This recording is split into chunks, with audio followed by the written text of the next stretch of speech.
A Dane County judge has ordered the state to stop implementing Governor Scott Walker's collective bargaining measure. A tough restatement of her previous ruling. Marianne Sumi ruled that her earlier restraining order that she felt clearly blocked further action on the law. She says the order was either ignored or misinterpreted.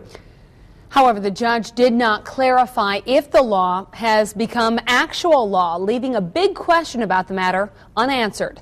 Fox 11's Lindsay Veramis has our balanced coverage tonight. Disagreement about whether the state's controversial collective bargaining law is legitimate and in effect remains. But in a Dane County hearing, Judge Marianne Sumi cleared up one thing. Her order temporarily blocking its progress stands. Apparently, that language was either misunderstood or ignored, but what I said was the further implementation of 2011 Wisconsin Act 10 is enjoined. Sumi says the court needs more time to determine if lawmakers violated the state's open meetings law when passing the measure. It eliminates nearly all collective bargaining rights from most public employees.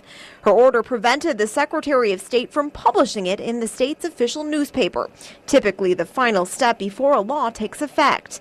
However, an agency not named in the order published it online on Friday.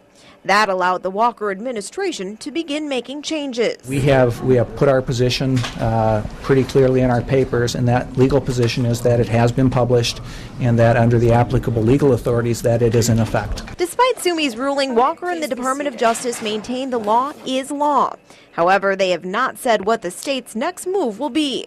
The DOJ has been representing the Secretary of State, but he is a Democrat and differs from the department on key issues. As Secretary of State, I in some way feel sort of personally offended that parties went ahead and implemented a law.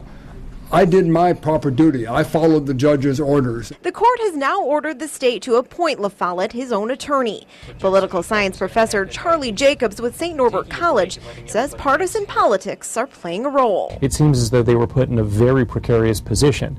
Obligations under law, but pressure by political actors. So I think that's probably why they went ahead and acted. The restraining order is in effect until Friday, when more testimony will be taken. At that point, Sumi could rule on whether the law should be suspended for a longer period. The judge also noted the legislature could resolve this matter by passing the bill again. Michelle?